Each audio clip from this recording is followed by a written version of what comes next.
Have you ever seen the sun rise over a land soaked in silence, where even the birds have forgotten how to sing? The hills of Rwanda are green now, quiet, serene, almost too peaceful, as if the land itself is trying to forget. But under that beauty is blood and memory. What does it take for a neighbor to raise a mache against a friend, to turn against the very people they once broke bread with? The Rwandan genocide was not a sudden explosion. It was a slow burn, fanned by history, division, propaganda, and silence. And in just 100 days, nearly 1 million souls were extinguished. This is not just a story of death. It is a story of how ordinary people, when led by fear, lies, and hatred, can become monsters, and how the world watched. It didn't begin with blood. It began with words, propaganda, fear, division. To understand how it began, we must go back, not to 1994, but decades before, to a time when colonial powers carved Africa apart with ink and arrogance. Rwanda, like many nations, was placed into the hands of strangers. First the Germans, then the Belgians. But it was the Belgians who planted the seed. They divided the Rwandan people into categories: the Hutu, the Tutsi, and the Twa. These were not strict tribes, but social classes, fluid, overlapping. The Belgians chose the Tutsi minority to rule, claiming they looked more European. They issued ethnic ID cards, institutionalized hierarchy, and created a system of resentment. Decades of privilege for the Tutsi, decades of anger for the Hutu. When independence came, that resentment exploded. A Hutu revolution in 1959 led to massacres, exiles, and the reversal of power. But power, once taken, must be defended. And so began a cycle of fear. By the 1980s, Rwanda was a country on edge. Tutsi exiles formed the Rwandan Patriotic Front, RPF, aiming to return home, by peace or by force. The Hutu-led government, led by President Juvenal Habyarimana, felt threatened. Paranoid, state propaganda began to intensify. Radio stations like Radio Télévision Libre de Mille Collines broadcast hate disguised as satire. Tutsi were called cockroaches, inyenzi, enemies of the state. Militias formed, weapons were imported, roadblocks were planned, and then, on April 6, 1994, the spark was struck. A plane was shot down. On board was Rwanda's president, a Hutu.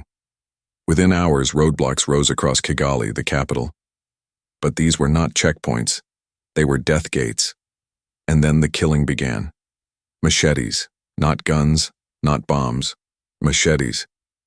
Can you imagine what it means to kill with your hands? The Interahamwe militia, a Hutu extremist group, had stockpiled weapons for months. They had lists of names. They knew where every Tutsi family lived. They were waiting, trained, primed by years of hate broadcast over state radio. Radio that called Tutsis cockroaches, told listeners to cut the tall trees. The message was clear: kill, all of them. Tutsi families were dragged from homes. Hutu moderates, those who dared to speak peace, were executed. Neighbors turned on neighbors. Husbands murdered wives. Teachers slaughtered students.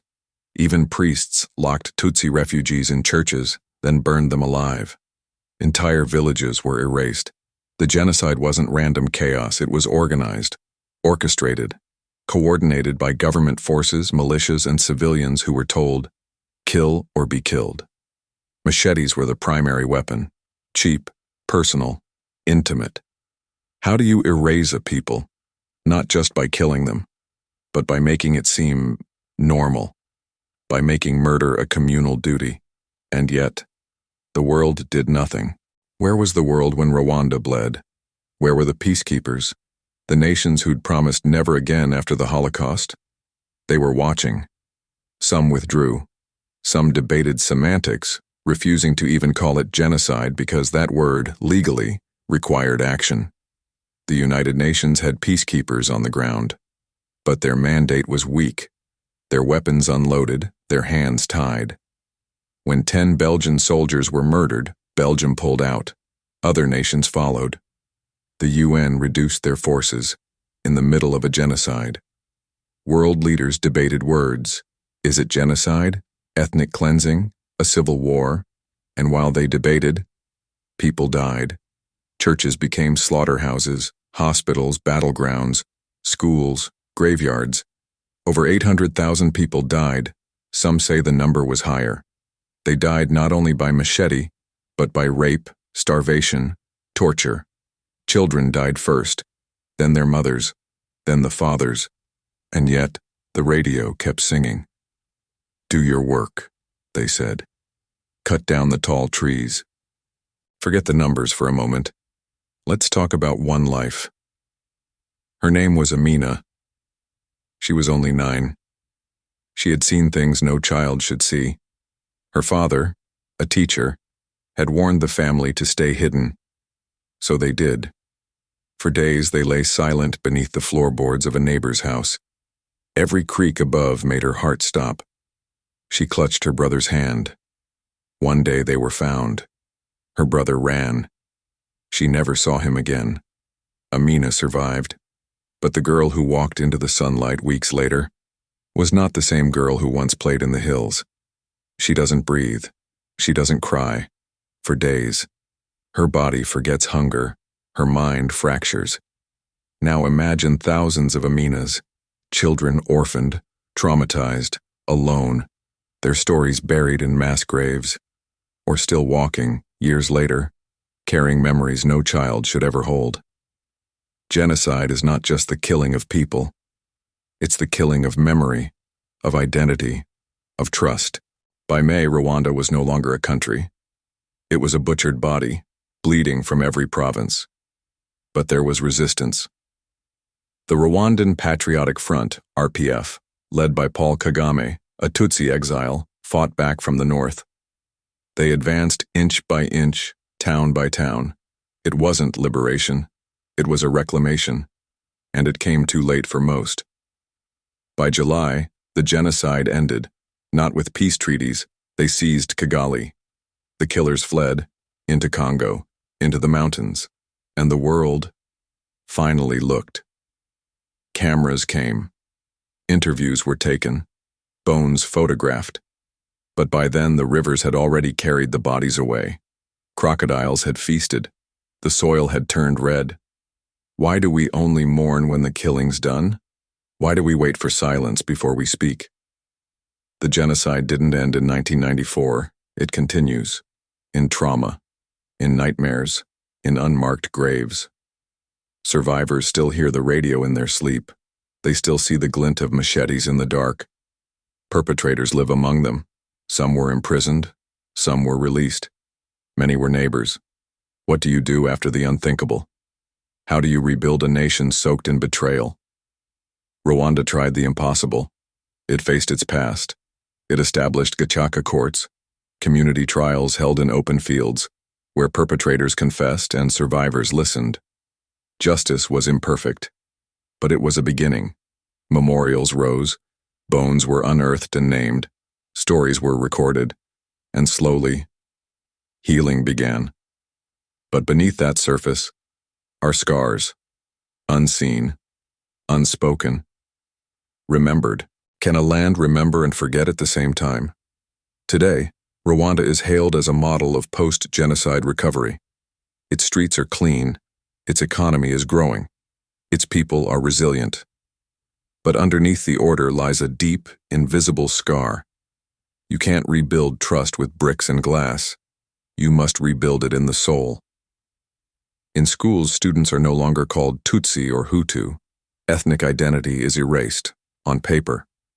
But history whispers from behind classroom walls. How do you teach a child that their uncle was both a killer and a victim? How do you teach them who they are, when half the truth is too painful to speak? We live in a world where memory is short. Social media scrolls faster than sorrow. News cycles spin too quickly for grief. But genocide, true genocide, doesn't vanish in a headline. It lives on, in silence, in bone, in song. Look closely, and you'll see it. in the woman who stares too long at her empty hands, in the boy who can't stop flinching at footsteps, in the church walls still stained with soot and screams. The past is not buried, it is watching. So we must ask ourselves, not just what happened in Rwanda, but why it happened. What part of us is capable of such horror? And more importantly, what part of us is capable of preventing it? Genocide does not begin with guns. It begins with division, with othering, with the slow corrosion of empathy. It begins when we stop seeing people as people. What would you have done if you were there? Would you have raised your voice or stayed quiet? Would you have saved a life or turned away? These are not questions for the past. They are questions for now. In Rwanda, 100 days. That's all it took. 100 days to kill 800,000 people. Mothers, children, elders, neighbors. Not in some distant past, but in 1994, in our lifetimes. And it happened not in the shadows, but in plain view. The world watched. And then, it moved on. But here, in this space, we remember, not for horror's sake, but so horror cannot hide again. Rwanda has risen from the ashes, scarred but not silent. The hills are green again, children laugh again, but beneath the soil, memory lives. So we speak their names, even if we do not know them. We light a candle, we promise, never again. Thank you for watching this episode of Dark History. If this moved you, share it. Let silence never be the ending. Subscribe for more stories that must be remembered.